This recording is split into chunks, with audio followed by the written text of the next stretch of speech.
My parents kicked me out at 19 for being a delusional failure. 10 years later, they started a GoFundMe claiming I was a heartless millionaire letting them starve. So, I invited them to my corporate gala just to expose their $40,000 fraud in front of the national press. Here is how I took everything back. People were actually using it. That was the spark that turned into a wildfire. While I was grinding in a windowless basement that smelled like damp concrete and old static, my family acted like I had simply ceased to exist. Birthdays came and went without a text. Holidays were spent eating lukewarm takeout alone while they likely toasted to Evan's real career. If I reached out, I was met with the digital equivalent of a shoulder shrug, a thumbs-up emoji from Evan, or a clinical, one-word reply from Mom. I wasn't welcome at the table anymore. In their eyes, I hadn't just failed. I had embarrassed them by refusing to follow the script they'd written for my life. But here's the kicker: I didn't care. At least, not as much as I thought I would. Their silence didn't break me, it fueled me. Every ignored message was another line of code. Every cold shoulder was another reason to scale. By the time I hit 26, CodeHive wasn't just a project, it was an engine. We had enough recurring revenue for me to kill off the freelance, soul-crushing gigs for good. I registered the business as an LLC, brought on a CTO who actually knew how to manage a stack, and partnered with a boutique firm in Toronto for seed capital. We expanded. We rebranded. We scrubbed the UI until it gleamed. I paid off every cent of my debt, moved into a minimalist downtown loft with floor-to-ceiling windows, and bought my first car, a used Tesla. I wanted something quiet, something that moved fast without making a scene. I wasn't private jet rich, not yet, but for the first time in my life, I had margin. I had security. I had total, unadulterated control. And then, like clockwork, the phone buzzed. It was Mom. I stared at her name on the screen for 10 solid seconds, watching the phone vibrate against my marble countertop, before I finally swiped to answer. "Tyler," she chirped, her voice sounding far too bright, like she was trying to sell me a timeshare. "It's been a while, honey." "Yeah," I replied, my voice as flat as a dial tone. "It has." There was a pregnant pause, the kind that's heavy with things left unsaid. Then, the dam broke. She launched into a frantic monologue about how complicated things had become. Mortgage rates had ballooned. Dad's retirement portfolio had taken a massive hit in the latest market dip. And then, the gut punch. The house. The same house where I grew up, the same house where they'd looked me in the eye and told me I wasn't special, was at risk of foreclosure. Finally, the ask arrived, wrapped in a layer of sugar-coated desperation. "We were wondering," she whispered, her voice cracking just enough to be manipulative, "if you might be willing to help out. Just a little, Tyler. Just until we can stabilize things." I didn't answer right away. My mind was a chaotic storm of conflicting frequencies, white-hot rage, a sickening sense of vindication, a hollow sadness, and a weird, aching nostalgia for a version of them that never existed.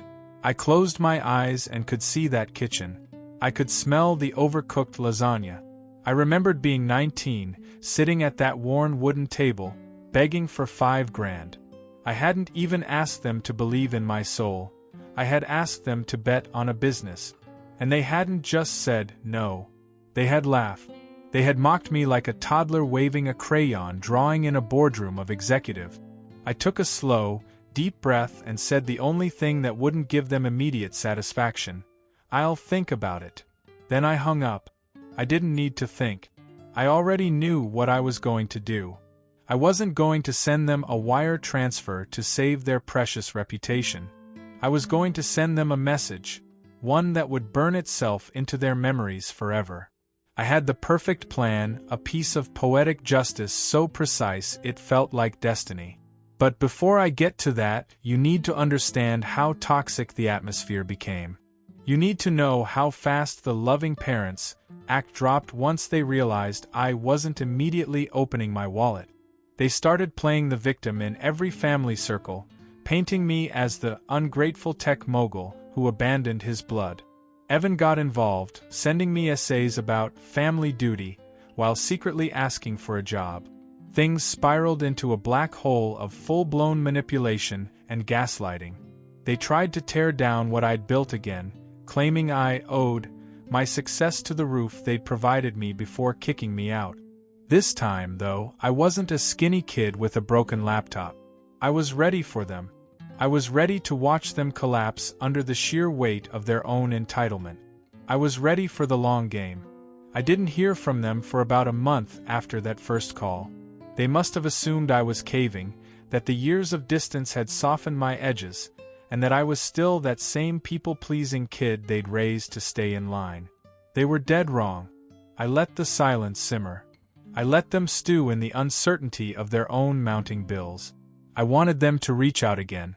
Not because I needed the ego stroke, though I'll admit the groveling felt like a fine wine, but because I know how people like them operate. My parents didn't ask for help unless the ship was already half submerged. Desperation has a way of stripping off the mask and showing you who someone really is.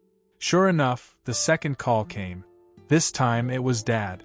I was finishing lunch when his name flashed on the screen. I let it ring twice, purposefully, then picked up. "Hey Tyler. Glad you finally picked up." His voice was tight, stripped of the fake warmth Mom had tried to use. He sounded like he was checking a tedious task off a to-do list, his patience already wearing thin. I wanted to follow up on our last conversation.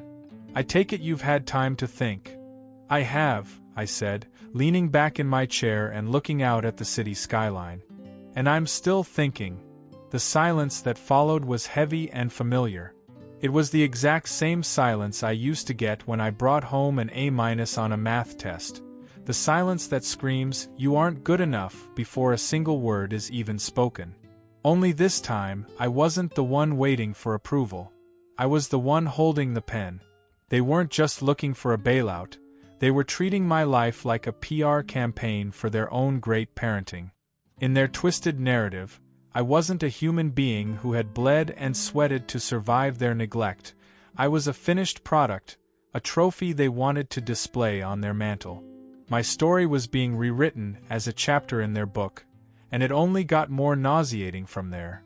A week later, I received an email from my old high school's alumni association. They were inviting me to be a keynote speaker at an upcoming fundraiser. Apparently, my mother had personally nominated me as an entrepreneurial success story. The nomination blurb she wrote claimed I had overcome immense hardship with resilience and, here's the kicker, credited his strong upbringing and family values for his relentless work ethic. Strong upbringing. I nearly launched my laptop across the room. The audacity to claim credit for the fire that only existed because they had tried to freeze me out was staggering. But even that didn't prepare me for the betrayal that flipped my entire world upside down. It happened on a gray, rainy Tuesday. I was mid-Zoom call with my CTO when my phone started vibrating so violently it nearly danced off the desk. Emails, Slack pings, text notifications. A total digital avalanche. At first, my stomach dropped, thinking our AWS servers had melted down. Then, I saw the subject line that would change everything. Family in need. Help save the Thompson home. They had started a GoFundMe. It wasn't just a simple plea for help. It was a full-blown media campaign. It featured high-res photos of the house, a dramatic, tear-jerking write-up about medical emergencies, unforeseen market downturns, and unexpected financial burdens. My mom had written it like a Victorian tragedy, dripping with half-truths and manipulative hooks. But the final paragraph was the one that turned my blood to ice. "We have always believed in our children and sacrificed everything to support their dreams. While one of our sons has been incredibly fortunate in his business ventures, he has unfortunately chosen not to assist us during this devastating time. We are reaching out to our community to step in where family has failed." Where family has failed. I sat there, reading those words over and over until they blurred. Something sharp and frigid took root in my chest. It wasn't just anger, and it wasn't sadness. It was something much more final. It was the death of any lingering guilt. They didn't just want my money, they wanted to cannibalize my reputation. They were casting themselves as noble, long-suffering martyrs while painting me as the heartless, tech bro villain who would watch his own parents starve from the window of his Tesla. And the worst part? It was working. The post was going viral in our local circles. Donations were trickling in, accompanied by comments from complete strangers calling me selfish, disconnected, and a disgrace to the family name. They were weaponizing the public against me to force my hand. Then came the icing on the cake. Evan donated $1,000 publicly. He left a comment that read, "Wish I could do more. I'm doing everything I can on my end. Love you, Mom and Dad." The golden boy playing the hero while I was being roasted alive in the court of public opinion. I closed the tab, sat in total silence for a full hour, and began to build a plan. It wasn't just about protecting my assets anymore. It wasn't even just about getting even.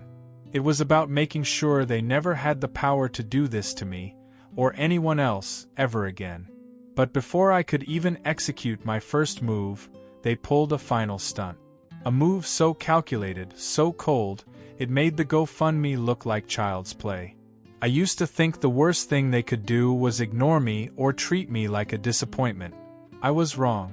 The worst thing they ever did was pretend they had loved me all along, but only once I had a market value. After the fundraiser went semi-viral in our small hometown, my life became a digital target. The house I grew up in was now a monument to my cruelty.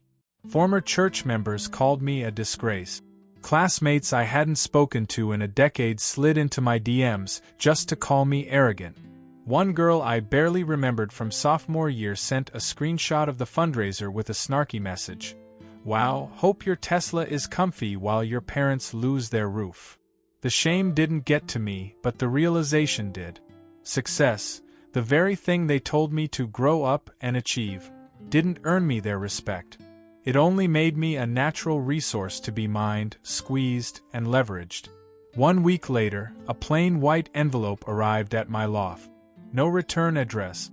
Inside was a single, neatly folded page, a copy of the deed to my childhood home. It was heavily highlighted to show the staggering overdue balance and the impending foreclosure date. At the very bottom, written in familiar blue ink, were 4 words. "Still thinking about it?" That was the moment I finally cracked. But there was no screaming, no dramatic outburst, no shattered glass. I just sat on my leather couch, holding that paper in the quiet of my apartment, and felt a profound sense of detachment. I felt nothing. No anger, no hurt, not even disbelief. Just a cold, quiet clarity. They wanted to play a high-stakes game of real life? Fine. I was the one who built the platform. I was the one who knew the code. And I was about to show them exactly what happens when you try to hack the person who has nothing left to lose. I remember getting up, my legs feeling like lead, and walking to the bathroom mirror.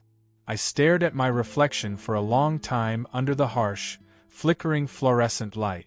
I looked older than 31. I looked exhausted.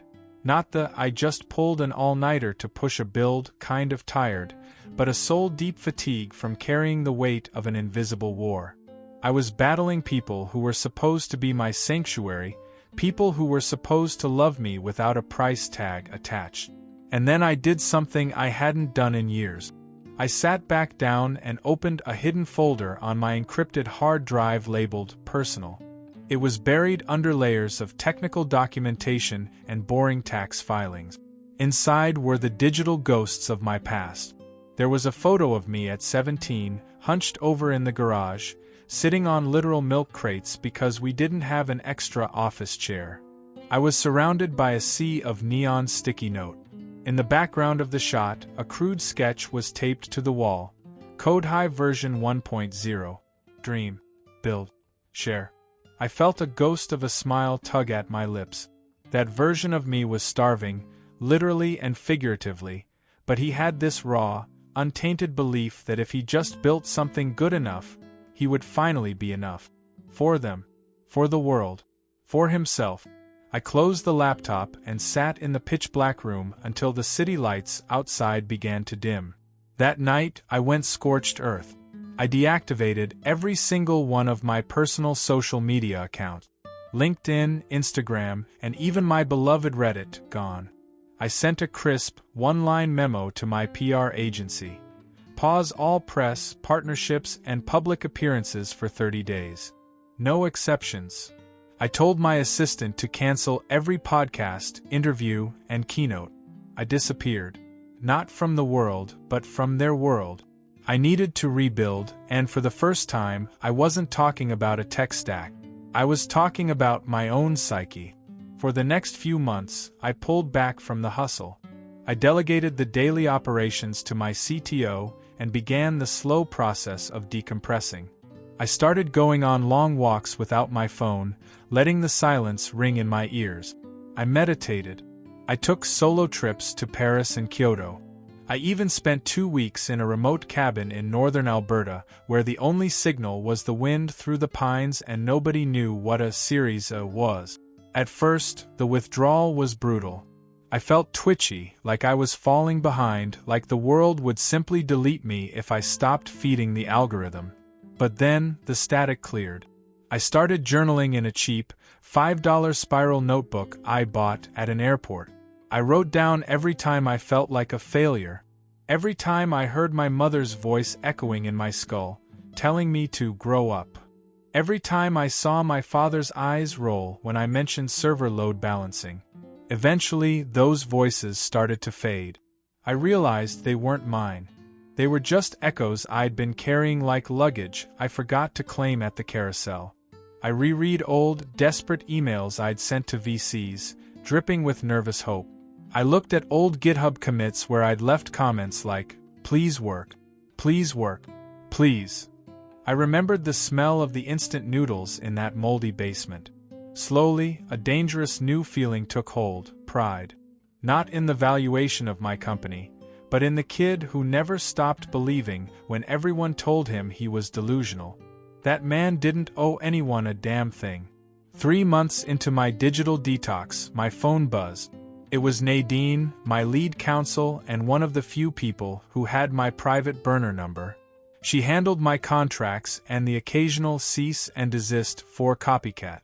"You're not going to believe this," she said, sounding somewhere between impressed and disgusted. "Try me," I said, looking out at the Alberta wilderness.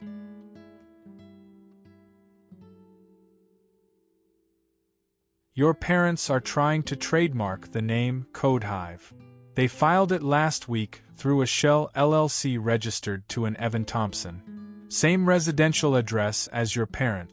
They're claiming it's a family legacy brand, and they are the founding stakeholders." I actually barked out a laugh. A cold, hollow sound. What? They're trying to steal the name? Yep. They're trying to position themselves as the original architects of the vision. I've already filed an injunction and a formal response. It'll get nuked in court, but Tyler, this isn't about the money anymore. They're trying to hijack your identity. They want to own the narrative of your success. That hit me harder than the GoFundMe ever could. Nadine was right. They weren't satisfied with my silence. They wanted my legacy. They wanted to rewrite the story so that they were the heroes and I was just the vessel. I flew home the next day. Not to visit, and certainly not to talk. I went to see. It had been nearly 6 years since I'd walked those streets. Everything looked smaller, grayer, and more pathetic than I remembered. The town square had a generic, soulless coffee chain where my favorite bookstore used to be. The local library had a sagging, rusted roof. When I drove past the house, it was still standing, barely. The lawn was a jungle of weeds and crabgrass. The paint was peeling off the siding like sunburnt skin. A foreclosure notice was taped crookedly to the mailbox, flapping in the wind. But there, in the driveway, sat the old SUV. It still had that faded, peeling bumper sticker, "Proud parent of an honor student." I sat in my rental car, watching the house. I realized that the honor student wasn't me. It was never me. And as I looked at that crumbling monument to their ego, I knew exactly how this story was going to end. It was time to close the loop.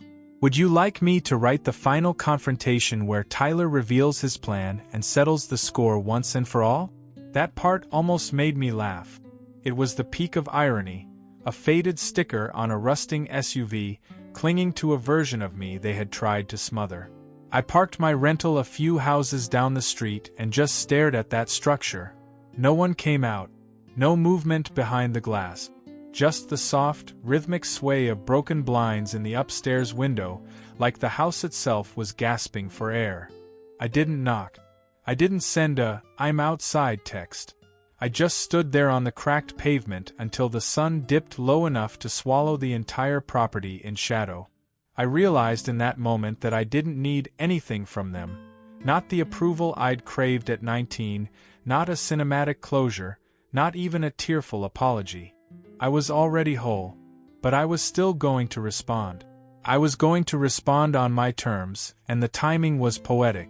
2 weeks later, the universe handed me the ultimate leverage. We finalized a massive acquisition deal.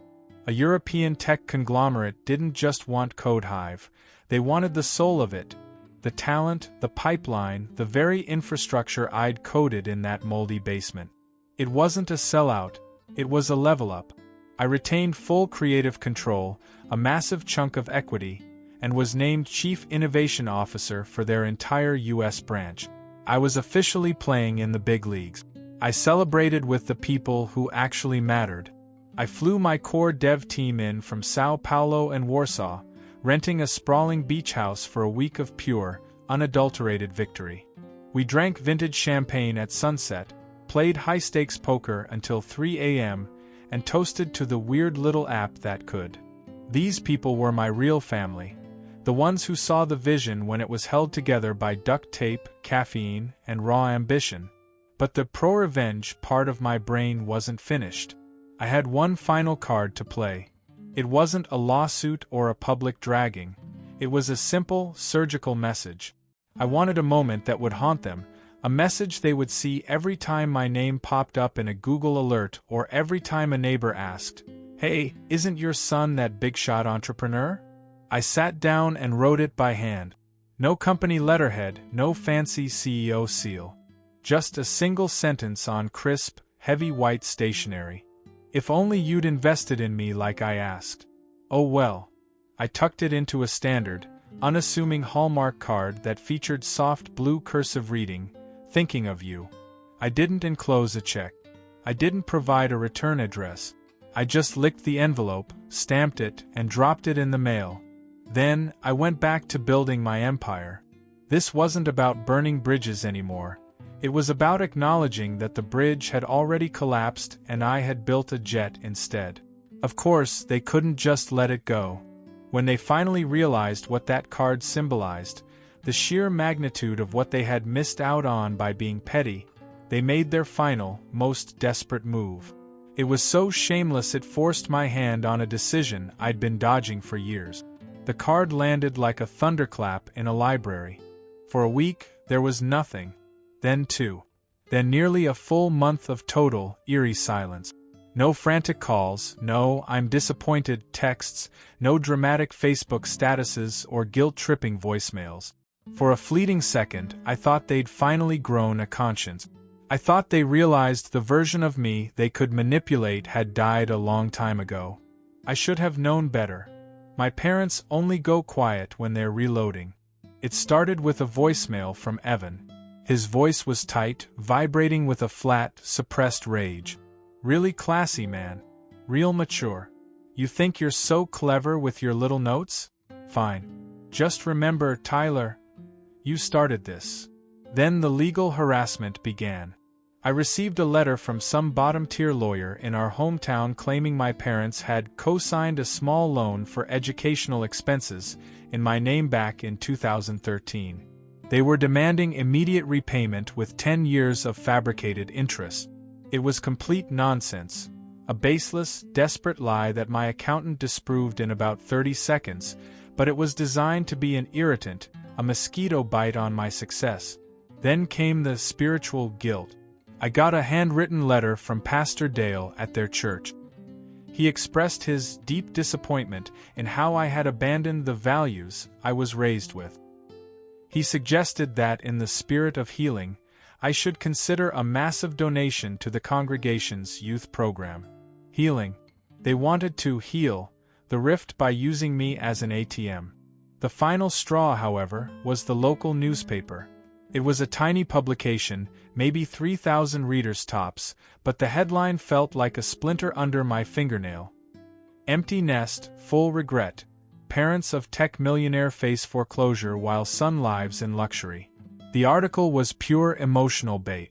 It featured stock photos of sad, dilapidated houses and quotes from my mother about sleepless nights and how success changes people. They didn't have to use my name. In a town that small, everyone already knew. They were trying to shame me into submission, using the one thing they thought I still cared about, my reputation. They wanted to make me the villain of the town square, but they forgot one thing. I don't live in their town anymore. I live in the future I built. In a town that size, you don't need a name to identify a target. Everyone knew exactly who the ungrateful tech millionaire was. But the real kicker, the part that actually made me admire their sheer, unadulterated gall, was their attempt to claim they had inspired Code Hive. They started telling anyone who would listen that my childhood garage tinkering was nurtured by my dad's mechanical know-how and my mom's resourceful homemaking. It was a blatant, desperate PR stunt. They were trying to rewrite my history into a Hallmark movie where they were the supporting lead. But I didn't get mad. Not this time. Anger is for people who still care about the outcome of a relationship. I was beyond that. I was smarter, sharper, and I possessed something they completely lacked: leverage. They had overplayed their hand, and in doing so, they'd handed me the perfect opening to finish this. Not with a shout, but with a calculated strategy. I began to build the framework for my final response. Step 1: Intel gathering. I hired a local private investigator named Sasha. She was sharp as a razor and twice as mean. I gave her one directive: I want everything. Financials, hidden connections, recent transactions, even their church donations. If they were moving money, hiding assets, or manipulating the community, I wanted the receipt. Step 2: Digital scrubbing. I had my PR agency go through my online presence with a blowtorch. We redacted every single reference to my hometown in my bios, press kits, and past interviews. No more started in a small-town garage. I wanted to strip them of the ability to point at my success and say, "That's ours." I locked down my personal LinkedIn, scrubbing it of any personal details. No alma mater, no hometown, just a cold, corporate monolith. Step 3: Reclaiming the narrative. I reached out to a few journalist friends and pitched a long-form piece about the reality of modern entrepreneurship. Not the small loan of $1 million version, but the raw story of building from zero while surviving without family support. I didn't have to name names. The truth has a specific frequency that people recognize. They were thrilled. It was raw, it was timely, and it was the first nail in the coffin of my parents' public sob story. Step 4: The trap. Sasha delivered her report 2 weeks later, and what she found was breathtakingly corrupt. It turned out my parents weren't as broke as they claimed. The primary house was in foreclosure, yes, but they owned 3 other rental properties in various states of occupancy. 2 in town, 1 out of state, all registered under a shell LLC belonging to Golden Boy Evan. They had been funneling rent money through these accounts while crying poor in public and begging for GoFundMe donations. And the GoFundMe? It had raised over $40,000. Sasha's photos showed exactly where that medical money went. It wasn't spent on mom's prescriptions. They had bought a boat. A brand new, goddamn pontoon boat. I scrolled through the photos with a dry mouth. There was my mother, lounging on the deck with a glass of Pinot Grigio like she was a character in Succession, and Evan, steering the thing with a smug grin. I closed the file. I had proof of deception, proof of fraud, and proof that they were building a lifestyle off the backs of people they had manipulated with lies. But I wasn't going to leak it to the press yet. No, a villain like me needed to do something much more generous. The opportunity came through the acquisition. The European conglomerate was planning a massive public launch in the US, and they wanted a gala, black tie, press, influencers, investors. The works. They wanted me as the keynote speaker. The event was supposed to be in Los Angeles, but I called the CEO personally. "Would you be open to hosting it somewhere less obvious?" I asked. "Somewhere meaningful?" He paused. "What do you have in mind?" "A full circle moment. A redemption story. We do it in my hometown. We show the world exactly where it all started." He chuckled, clearly loving the optic. "You sure about that, Tyler?" "Very," I said, a cold smile spreading across my face. We booked the town's convention center and rented out the entire building. We flew in media teams and elite tech journalists. I even quietly endowed a local scholarship for tech students under a different name to grease the wheels with the local board. Then, I did the boldest thing of all. I sent my parents an invitation, but not as guests. I sent it to them as honorees. The letter was printed on the highest quality stock, inviting them to be recognized on stage. I told them the company wanted to celebrate the people who shaped the founder. I knew their ego wouldn't let them say no. They saw it as the ultimate win. The moment I finally caved and gave them the public credit they craved. They thought they were walking into a coronation. They didn't realize they were walking into an audit. I told them we were donating a massive sum to charity in their names. I flattered them, greasing the wheels with enough corporate jargon and fake sentiment to make it sound like their long-awaited public redemption arc had finally arrived.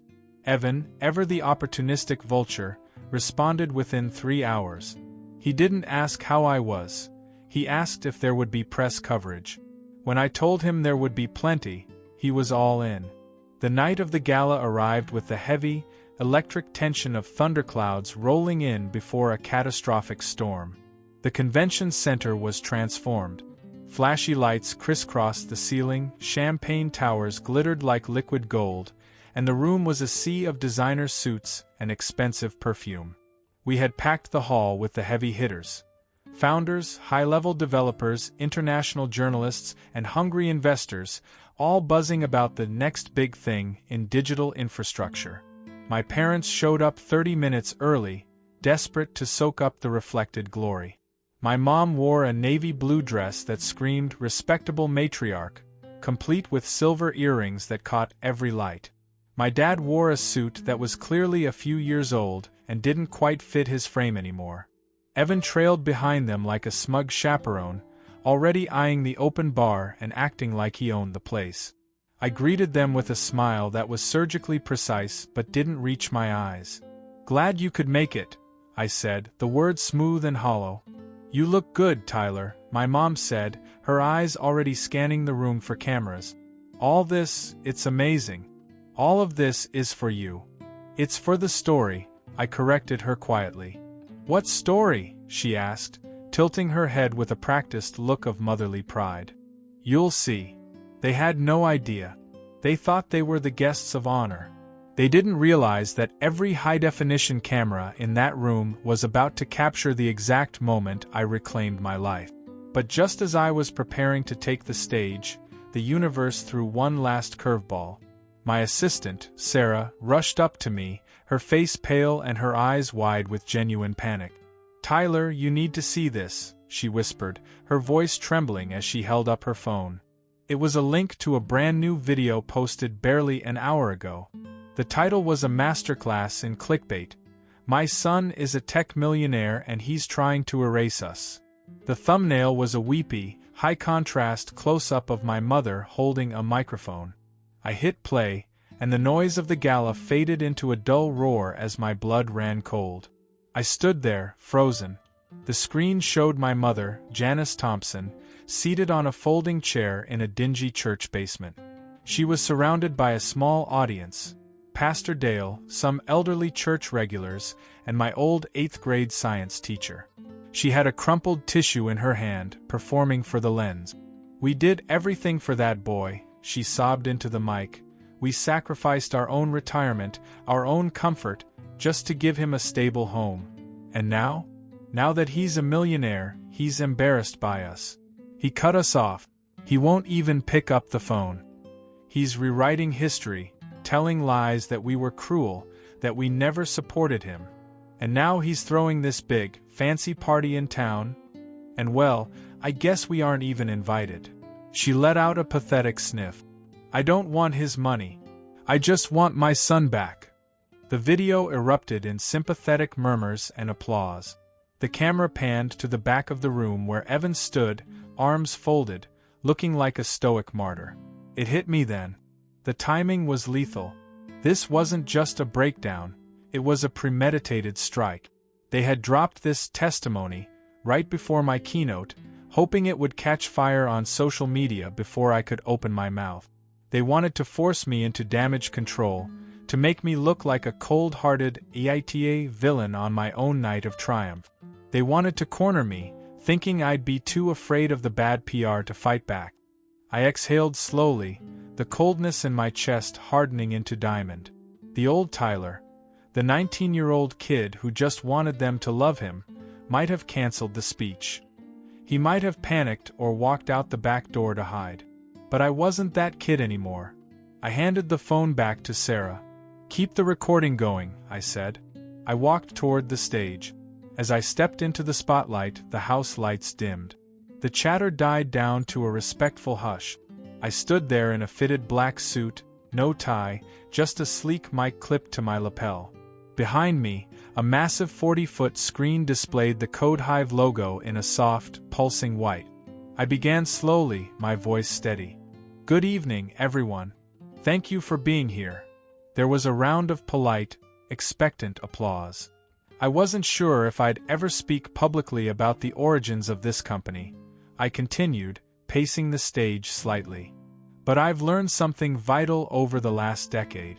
When you build something from scratch, when you bleed for it in the dark, everyone eventually wants to claim a piece of the foundation, especially the ones who never even picked up a hammer." A few people in the front rows chuckled, though the air in the room was starting to feel heavy.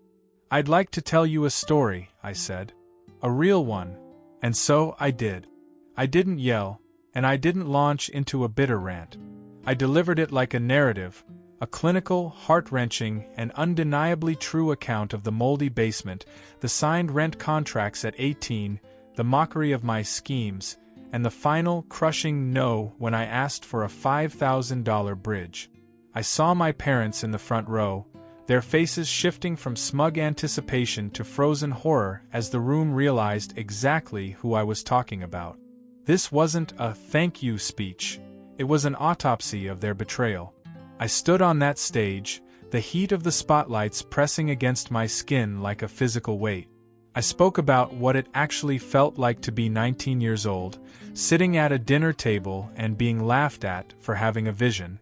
I described the exact pitch of my mother's voice when she told me to grow up and get real. I didn't hold back on the details of that night. The way the air felt thin, the way my hands shook as I asked for a small loan, and the cold, clinical way I was told I simply wasn't special. I painted the picture without a single drop of embellishment. I just gave them the raw, unvarnished truth. I watched as the audience leaned forward, the collective breath of the room hitching. Journalists were scribbling so furiously I could hear the scratching of pens from the front row. I didn't name my parents. I didn't have to. I just told the room that I was branded as a delusional failure and that I moved out 3 days later with nothing but a beat-up Dell laptop and $200 to my name. I kept building, I told them, my voice echoing off the high ceilings. I built through ramen dinners in a moldy basement. I built through months of soul-crushing freelance jobs just to afford a basic internet connection. I built when no one was watching and when the people who were supposed to love me were busy mocking me. I detailed the launch. The small win, then the bigger one, until Code Hive became a global infrastructure. The room swelled with a sudden, spontaneous burst of applause, but I held up a hand. I let the silence return, heavy and expectant. "But success doesn't silence people," I said, my tone shifting to something sharper. "It amplifies them. Suddenly, people who never believed in you, people who actively rooted for your downfall, try to take credit. They try to rewrite the narrative. They claim they were the wind beneath your wings all along." The massive screen behind me flickered and changed. This was the pro-revenge moment the internet lives for. I displayed the photo evidence. I showed high-resolution screenshots of the GoFundMe page with its manipulative lies. I showed snippets from Sasha's investigative report, the LLC registrations for the hidden rental properties, the tax documents, the title for the brand new boat. I even played a 10-second clip of the testimony video my mother had posted that very afternoon. "I want to be clear," I said, my voice dead steady. "This is not about revenge. This is about clarity. This is the truth on the public record. People will lie. People will exploit your success. They will treat your life like a resource to be mined. But I have always believed that the truth, when told clearly enough, stands on its own." The audience was paralyzed. You could have heard a pin drop on the carpet. Then, as the final screen faded to a deep, obsidian black, I leaned into the mic. "And if you're wondering why I invited a few specific guests tonight," the stage manager followed my cue. A high-intensity spotlight swung across the dark hall, cutting through the shadows and illuminating a single table near the back. There they were, my parents and my brother, caught mid-drink, staring up at the stage like deer caught in high beams. They looked small. They looked exposed. "It's because I wanted them to hear the real story at the same time as everyone else," I said. The room exploded. There were audible gasps, a low roar of murmurs, and a forest of smartphones went up in the air to capture the look on their faces. My mother's face turned the color of chalk. My father looked like he'd been physically struck. Evan, the golden boy, just sat there glaring, his jaw tight enough to snap. I smiled, and for the first time, it was a real one. "I've spent most of my life chasing validation," I told the crowd, "trying to be enough for people who were never going to be satisfied. But I realized finally that being enough doesn't come from being recognized by them. It comes from being unshakable in your own truth." The convention center erupted into a standing ovation. Some people were clapping so hard the sound echoed like thunder off the steel beams. Journalists were already live-tweeting the Reading-style takedown of the decade. I nodded once, a silent acknowledgement to the kid in the basement, and stepped off the stage. I walked straight down the center aisle, heading for the exit. My path took me directly past their table. My mother reached out, her hand trembling as she tried to grab my sleeve. "Tyler, wait," she choked out. I paused. I turned slowly and leaned down, whispering just loud enough for the three of them to hear. "You made your choice 10 years ago," I said. "This was mine." Then I kept walking. I didn't look back. The fallout was a nuclear winter for their reputation. The clip of my speech went viral within hours, crossing over from tech blogs into mainstream news. Headlines praised the entrepreneur who told the truth. Commentators on Reddit called it the most satisfying AITA conclusion in history. Karma moved with terrifying speed. The GoFundMe was flagged for fraud and the funds were frozen. The boat was repossessed within the month. The local authorities opened an investigation into the rental properties for tax violations. Turns out, when you lie to the IRS and the court of public opinion simultaneously, you run out of places to hide. Evan tried to do damage control on LinkedIn, claiming it was all a family misunderstanding, but his employer quietly terminated his contract less than a week later. They didn't want the PR nightmare associated with his name. As for Janice and Warren, they sold the house quietly and moved 2 states away. No announcement. No goodbye. No more proud parent bumper stickers. I haven't heard a word from them since, though sometimes, on quiet nights, I Google their names. No updates. No fundraisers. Just a vast, empty silence. And me? I kept building. CodeHive is in 5 countries now. I launched a fellowship program specifically for underprivileged coders who don't have a safety net. I bought a house overlooking the Pacific, with windows that stretch from the floor to the ceiling. I didn't buy it to show off. I bought it because every morning when the sun hits the water, it reminds me that I built this life with my own hand. I didn't do it in spite of them. I did it because of the resolve their rejection forged in me. Sometimes people ask if I regret cutting ties, if I wish I'd just written the check and kept the peace. I tell them the same thing every time. You don't owe anyone the story they wanted you to live. You owe yourself the ending you actually deserve. And this was mine. That's all for today. If you enjoyed this story, make sure to drop a like and subscribe for more content like this. I'd love to hear your thoughts in the comments below. I try to read as many as I can. Thanks for watching, and I'll see you in the next one. Take care.